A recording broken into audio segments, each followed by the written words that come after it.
Heretics, what's up, man?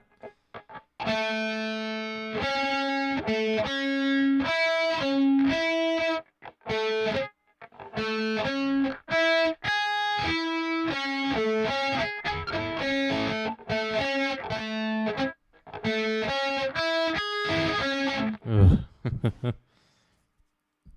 I'm busy practicing something that's damn. Yeah, it's like just a string mute for the other strings. Just using it now because what I'm practicing requires specific sort of controlled variables. Like I wanna practice left hand muting, but I essentially just want to use this for the lower two strings because I don't want to use my right hand for muting by accident. So now I'm just changing my right hand technique just for this exercise, just so that my right hand is not at all muting anything. So with my left hand, the muting I want to do is you play a note and then you still touch the string. You don't lift off of the string, you just reduce pressure to stop the vibration. So I'm still holding the note.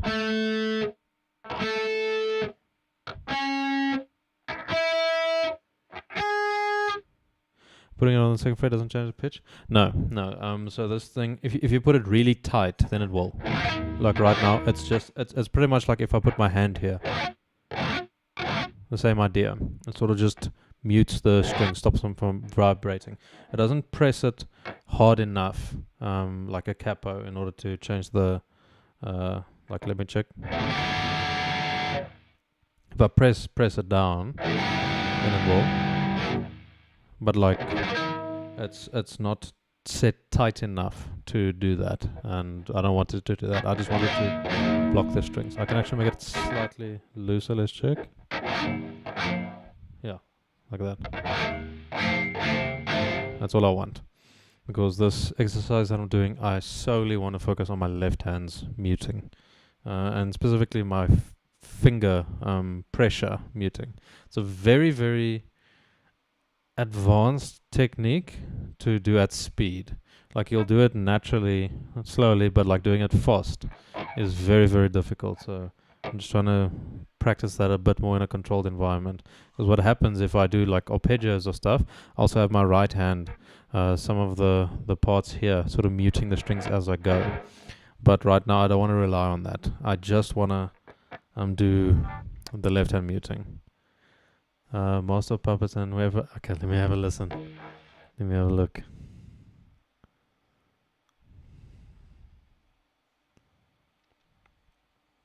Yeah, see, oh, okay. Let me have a listen.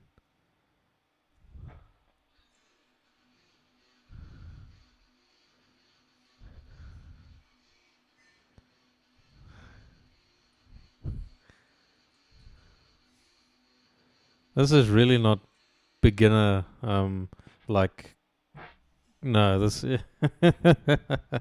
you genuinely aren't a beginner. You're already like intermediate, so that's really impressive that you've only been playing for a year.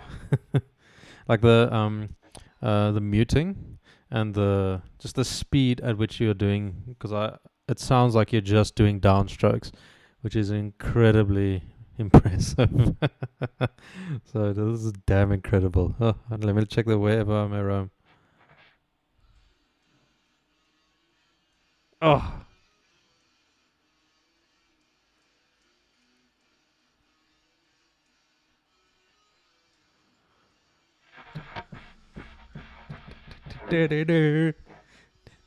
Oh, that's so cool.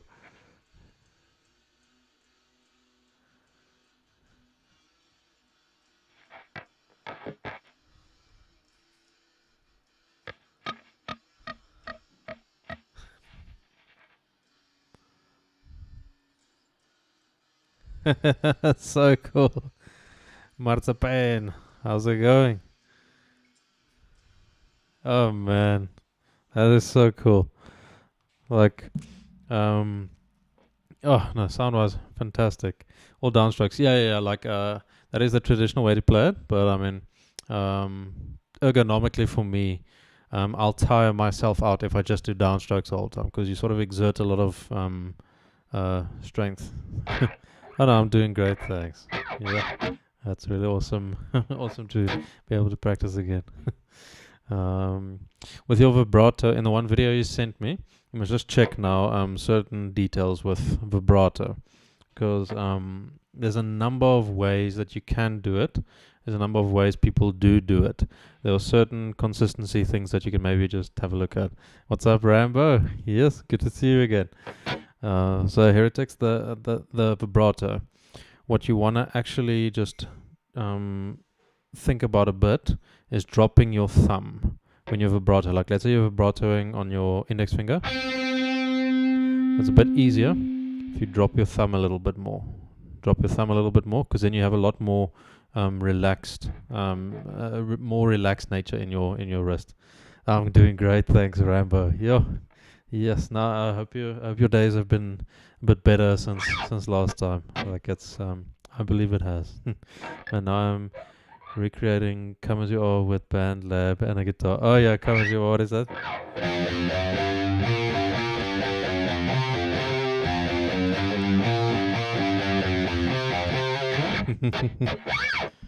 Oh, danke mijn boekje. Up. Azai. Danke. So sorry about that, heretics. So what you want to think about is dropping your thumb a little bit. Drop your thumb a bit because now your hand, you might think of your fingers as being completely independent from your forearm, but it's not the case. If I hold my hand like this, like my wrist, if my wrist is straight, it's easy to touch my palm.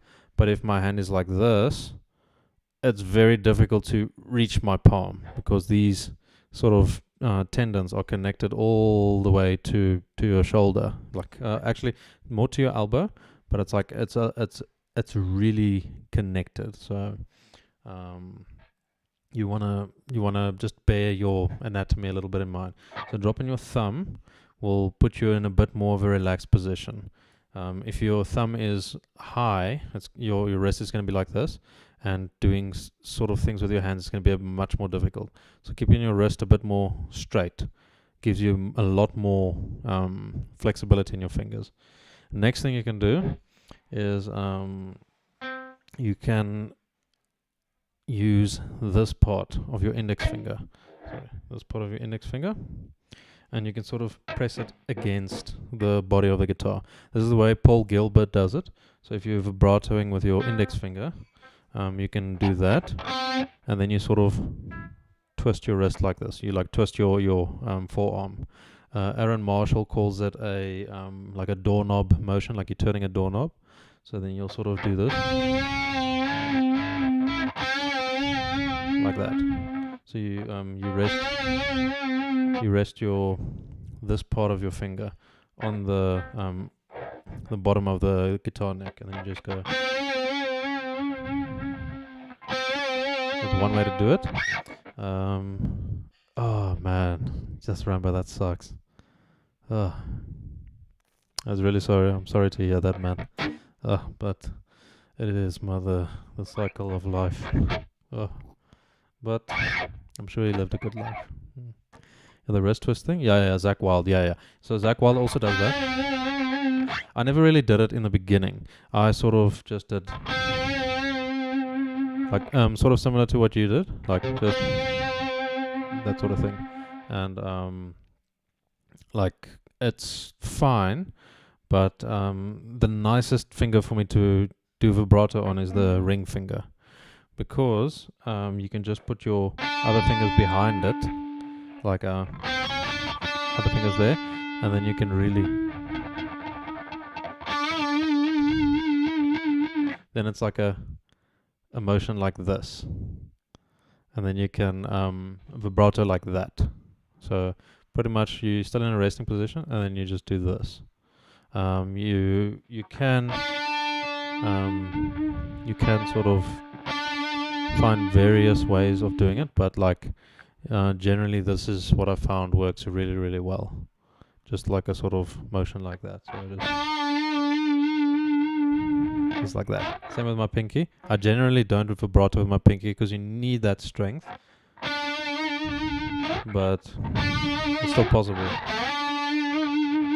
When I do my middle finger, I still do the shake it thing, because it doesn't make sense for me to do the twist thing. My index finger, yes, but with my middle finger, I'll mainly vibrato upwards, like that. So yeah, I'm trying that you taught me to hold the neck, but still my palm near the thumb and my wrist is having pain. Hope it'll be gone after some days. So it might be the way you're twisting your forearm. So your forearm naturally wants to be like this. It doesn't like being twisted all the way like this, because then all your joints are in an what do you call it? A flexed form, and then you're already tense and everything. And then any sort of thing you add on top of that can kind of hurt you. So you want to generally have it a bit more like this. So the palm of your hand should almost be facing you like this. When you're holding the guitar, it should almost be facing you. You don't want the palm of your hand to like be facing to the left of your head or something, because then you're overextending, you're over twisting your forearm. Generally, it should be either looking at your face, like flat at your face, or it can be going a bit to the right of it. So like if you look at my hand right now, my fingers are sort of pointing directly at my face. If I'm doing this, you can see they're pointing a bit that way, and that is a bit of a problem, because now you're twisting. If I just pull up my arm, you'll see like you're twisting this muscle, and you can see the forearm is being flexed on a whole level here. That's like crazy. You don't really want to have that level, especially if you're not playing. Like it's a bit ridiculous to be in such a tense sort of thing. But if I relax it and I make it face my face, easy. Yeah, then I'm relaxed there and everything. So it's very, very small details that we don't necessarily consider the whole time. Let's check. Want to ask another question? While doing the open bend for Nothing Else Matters, or bends like this, should I use the third and fourth finger, first or second? It's a very good question. It's very much like preference based. I prefer not using my I guess these two, the third and fourth fingers, because there's just not as much stability, like, and you don't have as much strength in there, because now also your tendons are very well connected.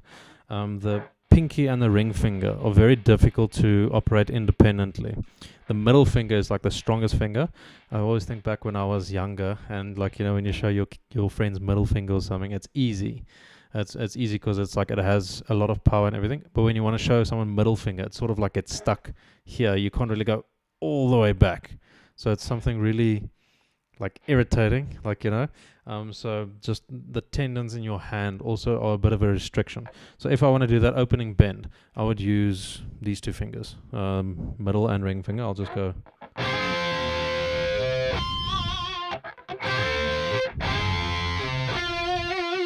Like that. I would just do that. So yeah, like with these two, it's just not powerful enough. You don't have enough control and everything. So yeah, should open a whole guitar school or something. Yeah. Now I'm working on it. Like it's been a dream of mine for many years, but yeah, it's just getting everything packaged and together. I do give lessons, private lessons to some people locally here, and some people like in various countries. But I want to pretty much consolidate it. I've built a website as well, but I need to populate a lot of the stuff. Like it's interesting. Like I divided the entirety of this instrument into 5 sections, pretty much. So the first, and all of them have subsections and everything. So like the 3 main things is technique, and then music theory, and gear. So like your gear, your instrument, the parts of the guitar, all these sorts of things. And your technique will involve a number of things like picking hand, fretting hand, and practicing. And then your music theory is where a lot of the involved information comes from. That'll be like rhythm, pitch, dynamics and articulations, and improvisation. So a lot of that is in the music theory bit. Then the other 2 sections are more the fun ones. So the other 2 sections are then songs to learn, and then other one is stories, because like every single thing every single song has a story behind it, both like the way it was composed, or the lyrics, or the meaning, or pretty much how I've experienced a certain song. Like if you think about a song you really like, just think about where you heard it the first time, and like how you've sort of listened to it repeatedly in various situations, what the song means to you, how you've experienced it and everything. Like for me, every single one of my favorite songs, I have a specific like memory of where I experienced them, and it was just so crazy, just every single time. Like for instance, when I think of the song "Estranged" by Guns N' Roses, I think about watching the what do you call it, a music video on my old CRT monitor in my room at the previous house that I lived at when I was like 13 or something, and I'm just watching the music video, Axel in the, I don't know, the living room or something, smoking on the couch or something, and then Slash on the stage. It cuts to like a place where he shakes his head and his top hat falls down, and it's just that like really cool riff that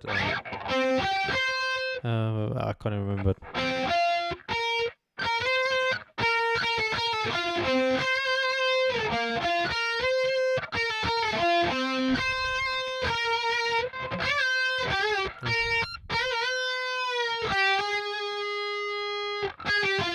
Like that sort of thing. It was just so every single song that I've listened to just has some sort of story behind it, and I wanna over there just share my experience with a song, if I struggled practicing it or something, and also what I guess the lyrics and the song itself means to me, or how I interpret it and stuff. So, and then I want to open that up also for everyone else in the school, so that they can also share their stories about it, because everyone's story is so unique when it comes to a specific song.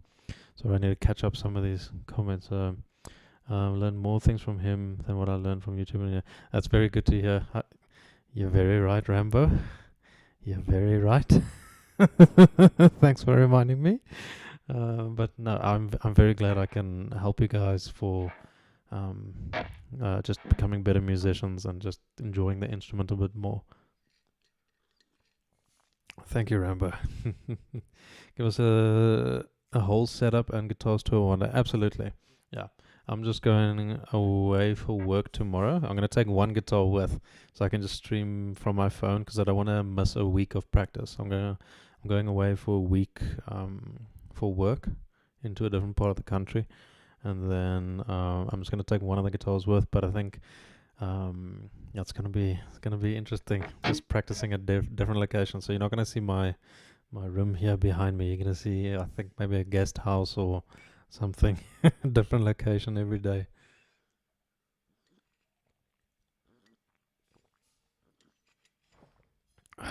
Yeah, you have to have tea warm. You can't really have it a different way.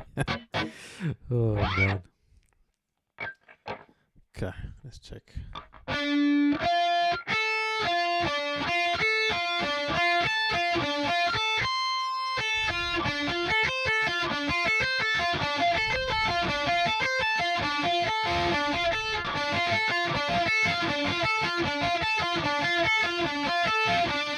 On the guitar, at least I can play whatever song I like. I can play the tabs and chords. That's it. On the guitar. Yeah. Okay. Um. Hmm. Yeah. Like, it's a difficult question, but I think, yeah, just find um a difficult song that's maybe not within your reach to play, and then take it and just go for it. Like, really.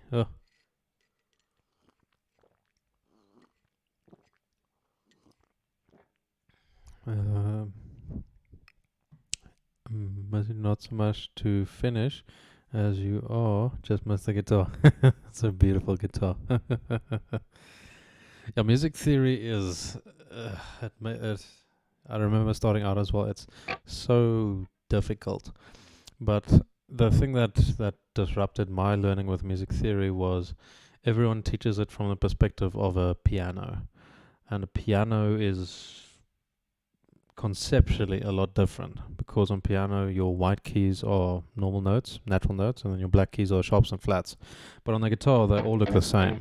A sharp note and a normal note, natural note looks exactly the same. So there's no discernible way to distinguish them. Also, piano is very linear. Like you play with pretty much just one long string, but on guitar you have pretty much six piano rolls in front of you. So it's like it's so much more complex mentally in order to process it. So yeah, bass lines. Try to find the notes that matches it. Yeah, yeah, no, that's perfect. Oh, hiccups.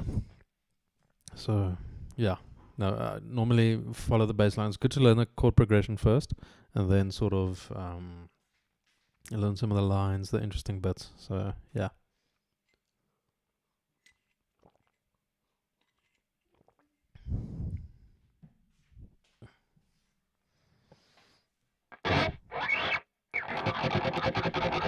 Harmonium. Oh wow. Guitar class or too costly. I can't afford. Yeah, yeah, yeah. No, there are so many resources online that you can have a look at. Like it's insane. We are so blessed in 2025 to have all this content online. The biggest problem though is finding the right content because now you have so much. You don't know what to do, what to look at, what to focus on. So it can become very, very overwhelming. So yeah, just knowing exactly where to look will be a good thing. Learn the major and minor scale formulas and diatonic chord charts and all really help. Yeah, like there's also a bunch of different approaches that you can take when it comes to learning music theory. The trap I fell into with coming from a metal background is I just learned the minor scale. I was like, the minor scale is everything, but I mean, the minor scale is just a mode of the diatonic scale. The major scale is just a mode of the diatonic scale. And like yeah. So it was a lot easier when I just looked at the major scale, the first mode of the diatonic scale as the main one that I'm going to be using and addressing any variances from it as variances, pretty much. Like I have the major scale as my main understanding of whatever. So you'll a lot of times hear people speaking about chord numbers. Like let's say you're in the key of G, your 1 is G, your 4 is C, your 5 is D, your 6 is E, your 1, 4, and 5 are major chords, your 2, 3, 6 are minor chords. So the Nashville number system is just, it's a game changer when it comes to any sort of diatonic harmony. So definitely have a look at, it's known as the Nashville number system. It's just fantastic. Everyone has a different way of teaching and techniques, and it confuses me. I find a way of teaching is good and explaining solutions to problems very simple to understand. Yeah, like it's learn the C major scale first, and then learn its relative minor, A minor. Yeah. The thing about the relatives is they are exactly the same notes. Like, yeah. So the C major scale, the A minor scale. But if you look at it very, very carefully, it's just starting at a different place. Like, sorry.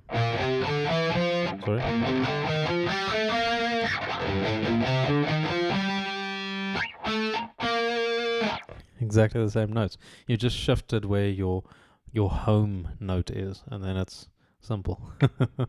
Everyone has a different way of teaching and techniques. Confuse me. I found way of your teaching good and explaining solutions to problem very simple. Very glad to hear that. That's exactly what I want to achieve. I want to make some of these complex things a lot simpler. Because again, something you must bear in mind is a lot of the teachers come from a very formal sort of background where they have where they presuppose that you already have a basic understanding on certain concepts. So they'll say a bunch of stuff, but I mean, like, you won't really have a frame of reference to understand or process anything that they're saying. So, yeah, I'm gonna work my butt off to be a music nerd. Yeah, it's super fun. Oh man, it's getting caught in this cable now. Ugh.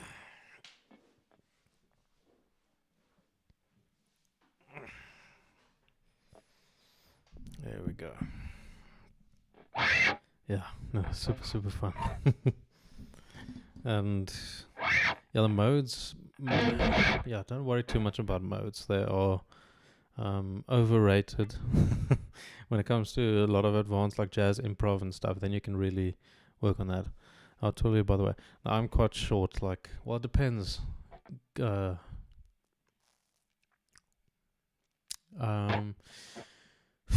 Like I think in inches 5'9". I think that's how it is. Like yeah, no, I think 5'9", 5'9". I think somewhere there. Yeah.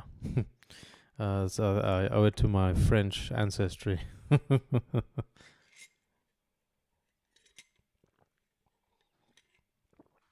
There we go, Rambo. Yeah, boy.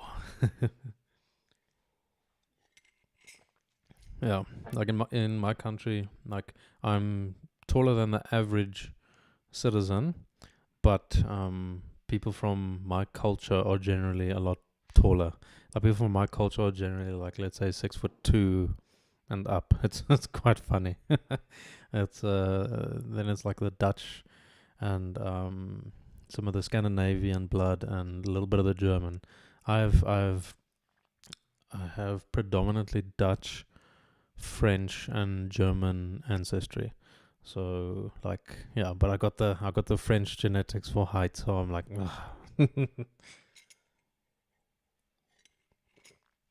yeah. It's just in South Africa, like my family and everyone. It's yeah, my uncle's like 2 meters tall. That's crazy.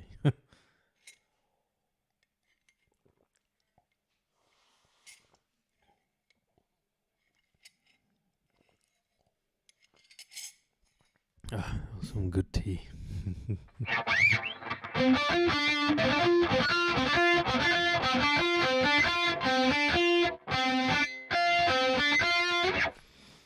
I'm not actually sure.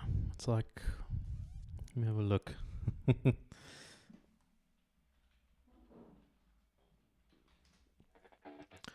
It's about 6 degrees Celsius over here at the moment.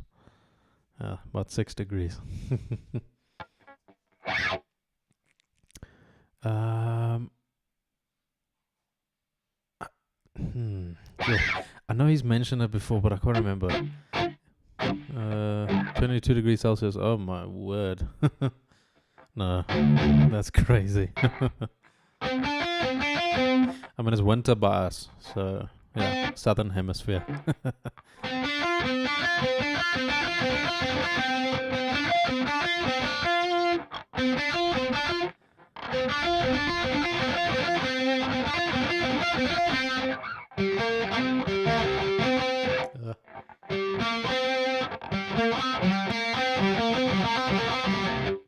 so again, I need to mute these strings properly.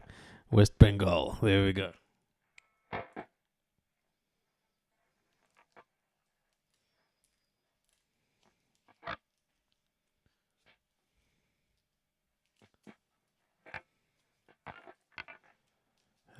Putting this on wrong again.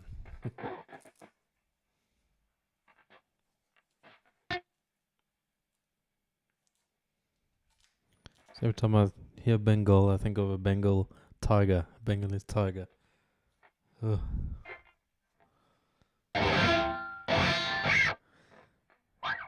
Kemonacho Dada. West Bengal. Oh, super cool.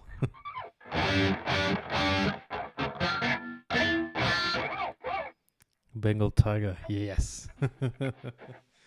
Yeah, I don't think we really have tigers here in South Africa. Probably do somewhere, I think more Central Africa. But yeah, we have cheetahs. Yeah, cheetahs, a lot of lions, leopards. Yeah, I think that's it for I think the felines. But we have a lot of other wild animals. That's super cool. Kimon Dada means how are you, brother? Oh, cool. Ami Palo Achi means I'm good. Super cool. What animals do you hunt? Like I only hunt antelope. I don't hunt lions or elephants or anything like that. Doesn't make sense for me, both ethically and just practically. I don't exactly want to go looking for trouble, so I just hunt like buck. In South Africa, we have a lot of different types of buck. So our national animal is a springbuck. Our rugby team is also the Springbucks.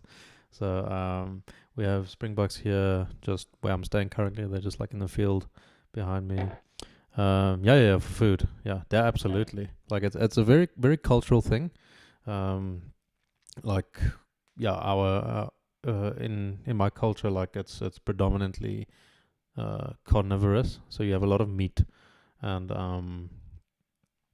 like yeah, we have a lot of wild animals, but it's very very regulated. So you, in order to have wild animals or buck or something on your property, you need to have a certain fencing, certain conditions. Everything is very well controlled. So yeah, but yeah, no, we hunt for. It's a really primal experience. So you sort of get connected to nature and everything when you do that. Ek sien jou arm. Ek sien net hierdie hand wat net so gaan. Oh my bokkie. Actually, I need to start playing the forest as well. Like, I'll probably start in 2 weeks or something. Yeah. No, I can imagine why it'll be banned there, but it's very much a cultural thing. Like in Africa, it's a massive thing. Meat consumption is extremely just all round. Just because in various places it's difficult to grow crops, but in India, obviously there's religious customs and cultural aspects that sort of don't really look towards meat consumption. So you'll have a lot of people in the Hindu faith will have vegetarian or vegan sort of lifestyles, and it's yeah, it's perfectly fine. But yeah, in South Africa, yeah, we eat a lot of meat. uh, I think my guitar is just a bit out of tune at the moment.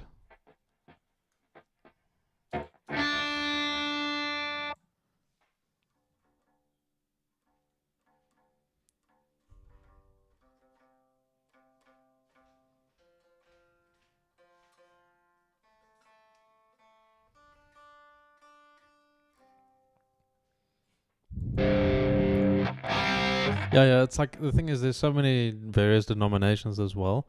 Not everyone really follows it. Yeah, I mean, same with Christianity. There's thousands of denominations and variances. So certain things, yeah.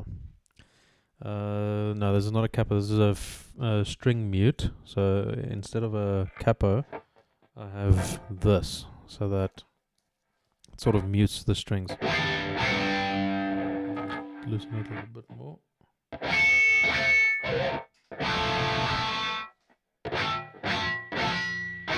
So that if I'm playing something up here and I accidentally hit an open string or something, so that it doesn't ring out. Yeah, but it's just because I wanted to practice something very specific with my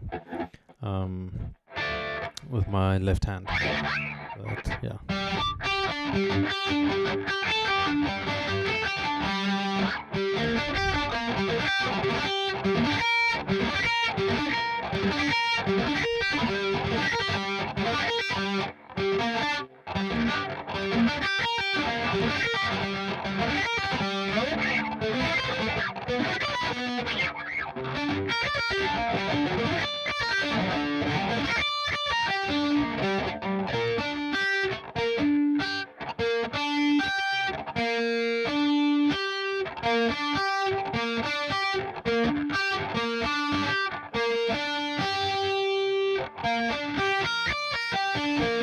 Oh man, when I was younger, I really wanted one of those. Flying V or King V. Like, I wanted a Randy Rhoads one, and I also wanted a ESP LTD. I think V700 or something like that. Really wanted one, but that's again just import costs.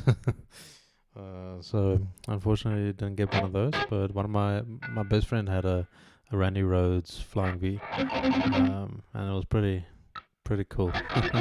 But practically also it's not very comfortable to play. Like, it's just doesn't sit well. You have to sit in a very specific position, but very, very cool looking guitar.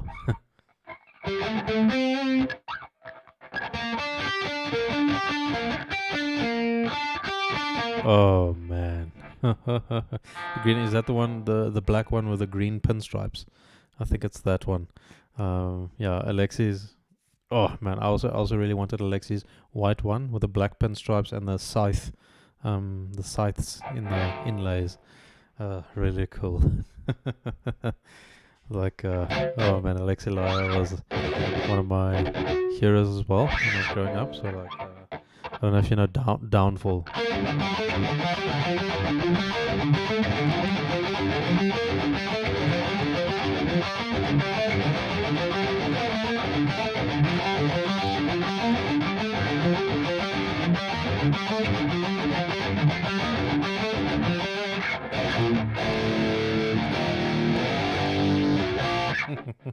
Such a great song. Blood Drunk.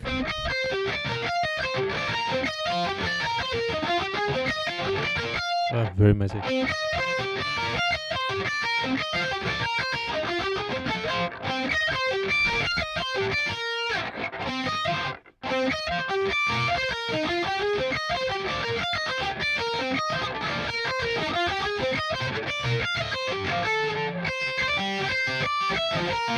What?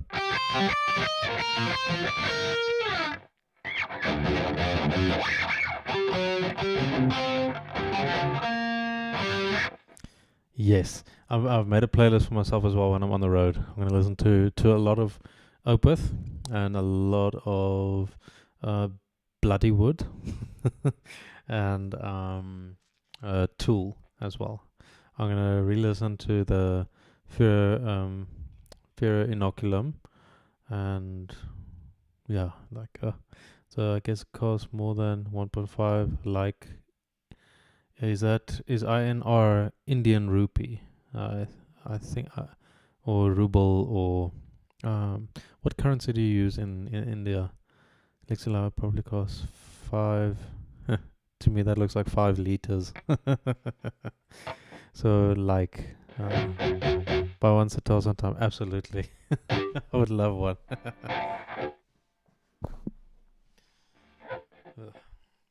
Indian rupees. Okay. Yeah. Yeah, we use South African rands over here. The rand.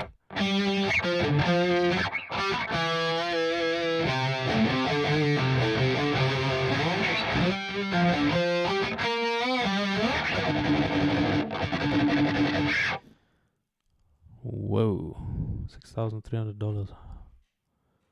Oh, okay. I get you. My word.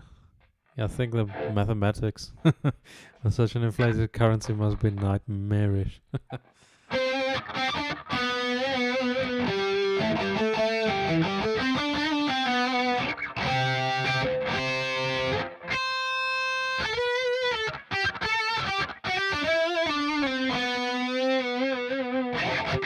Yeah, like, yeah, the global markets are a little bit distorted at the moment.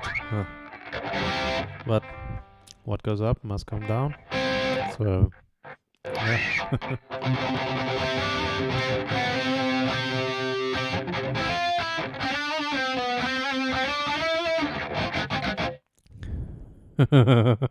Nice. Oh.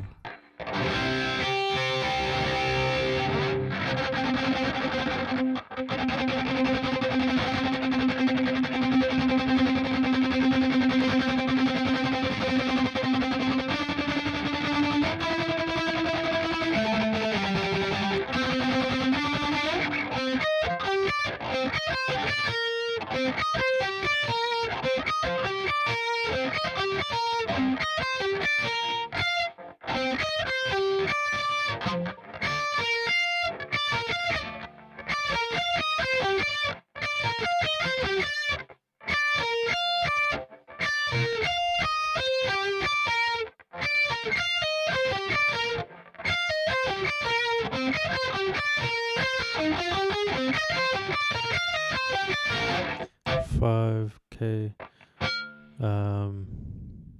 Yeah. Like it's. No, I get you. Yeah, I think for my on my first salary, if I had to buy this guitar, I would have to work 2 months and just use my full salary for that. No, 3 months. So yeah.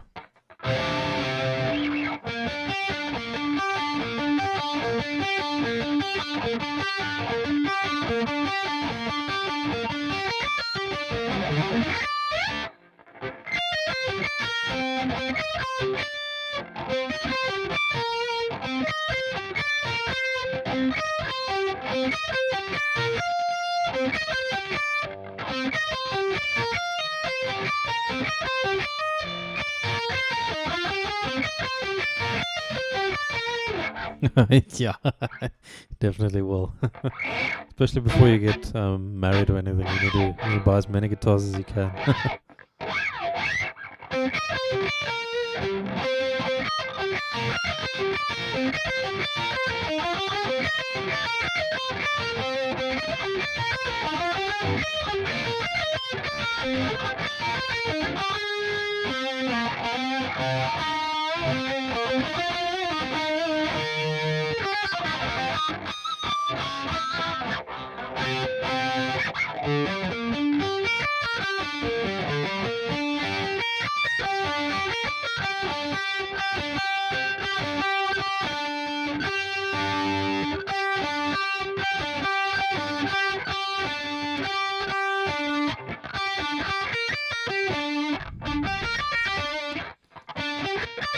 Yeah, absolutely true. Yeah, and you don't really feel that bad. Like it's fulfilling to, um, to support a family. So it's your guitar stuff will still be important, but like it's better. It's better like being um, having that sort of responsibility. It's a bit more fulfilling.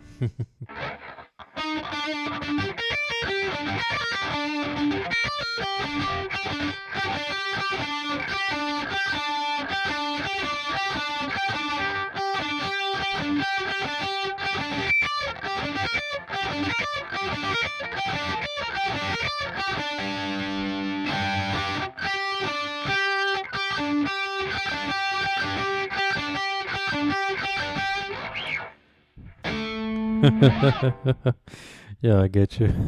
Yeah. Oh man. Yeah, I can get I can get very expensive at these joint families. Yeah. It's also very much a cultural thing. Like yeah, but what's happening in a lot of the Western countries, like the people who have money have fewer children, and it's like, oh, it's a strange thing, because you sort of need to maintain the population, and then people with less money have more children, and it's like, yeah, it's a bit difficult to manage, because now you have a lot of money concentrated in a small number of individuals, and then you have like a large number of a large family that has to now divide everything, the little that they have, amongst themselves. So it's like it's not the greatest circumstances to be in. Yeah.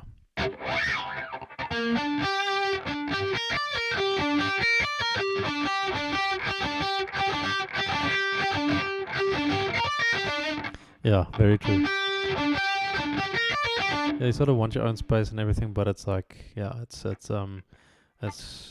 family is the one thing that is really really important. That can like really just balance out your human experience.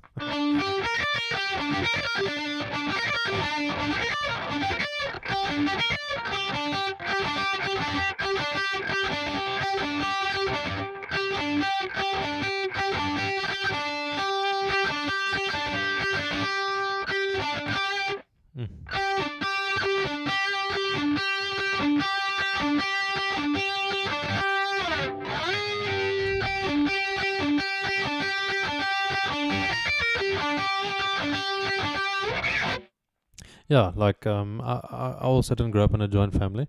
There are, I guess, pros and cons to it. Like um, yeah, I guess Rambo will be able to tell you a bit more about it.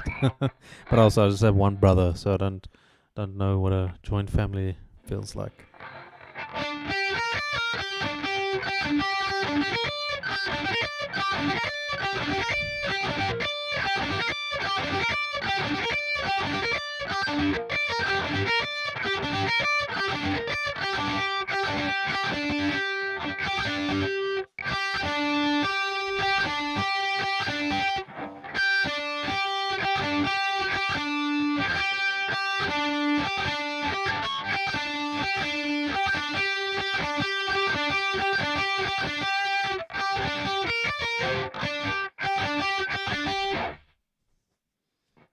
The Last of Us one. Oh.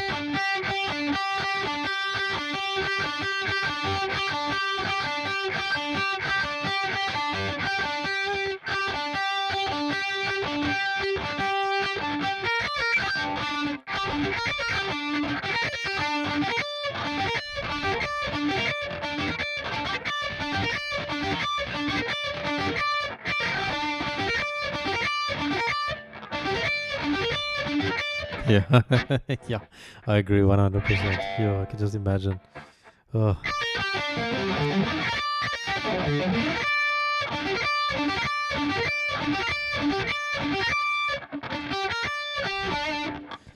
Yeah, sure.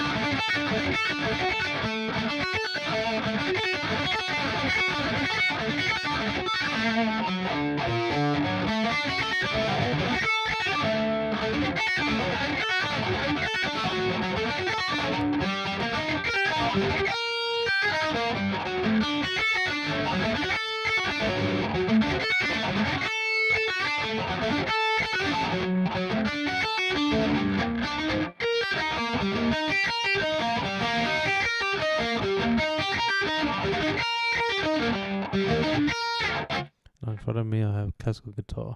Can you teach me where is my mind? Why I get stuck on second chord, please? Where is my mind? Okay, let me have a look. What is the artist's name? Let me have a look.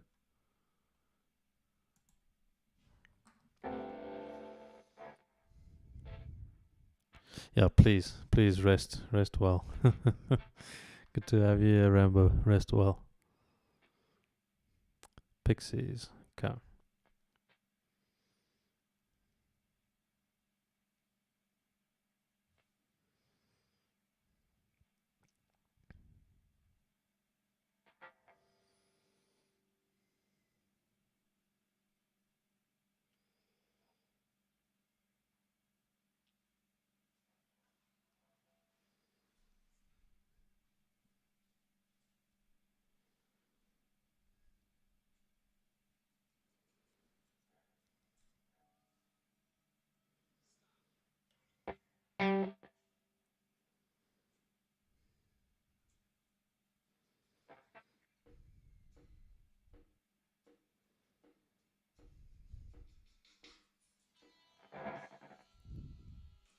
That song. Okay.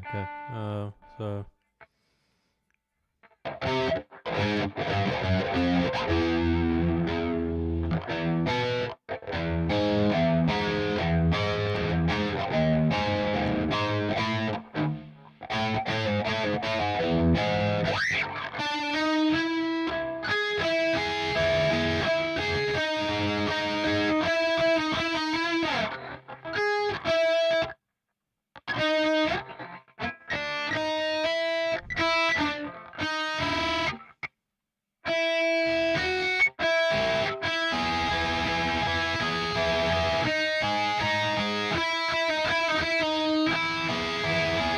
Okay, then the chord progression.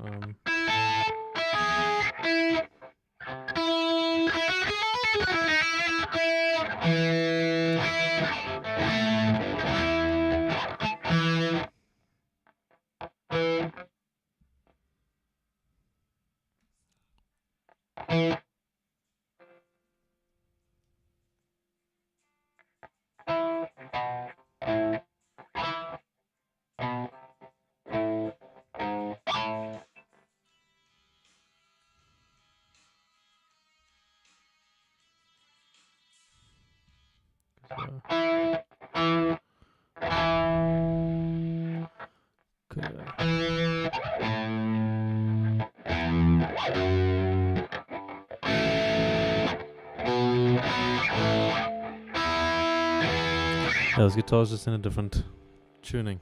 So but let me play it as if it is. So like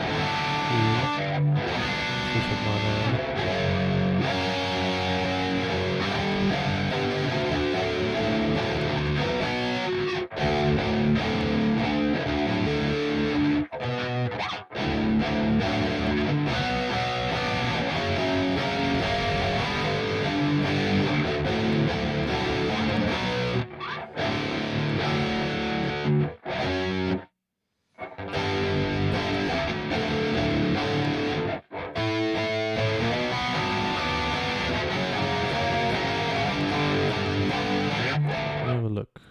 Just doesn't sound right to me.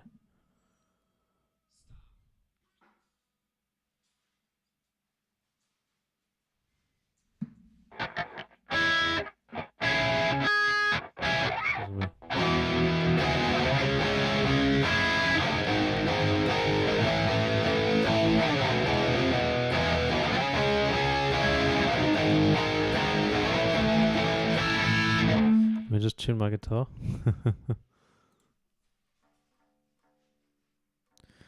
So the chords are correct. Now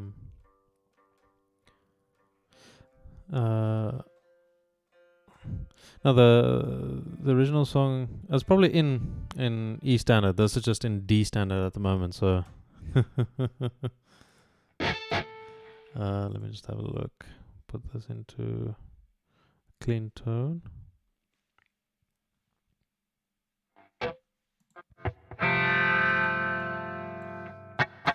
I don't have a kappa at the moment. Yeah, it's in my case. So if it's kappa 4, it's kappa 4.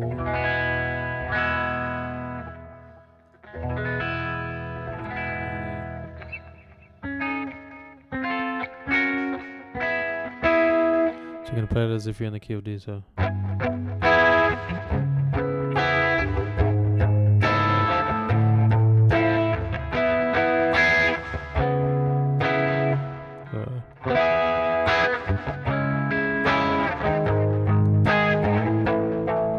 No problem. Have a good one. Cheers. Yeah, I'm also actually gonna. I'm gonna also just get ready for bed. You guys should also be in bed really soon. No, sorry. I'm gonna finish up now.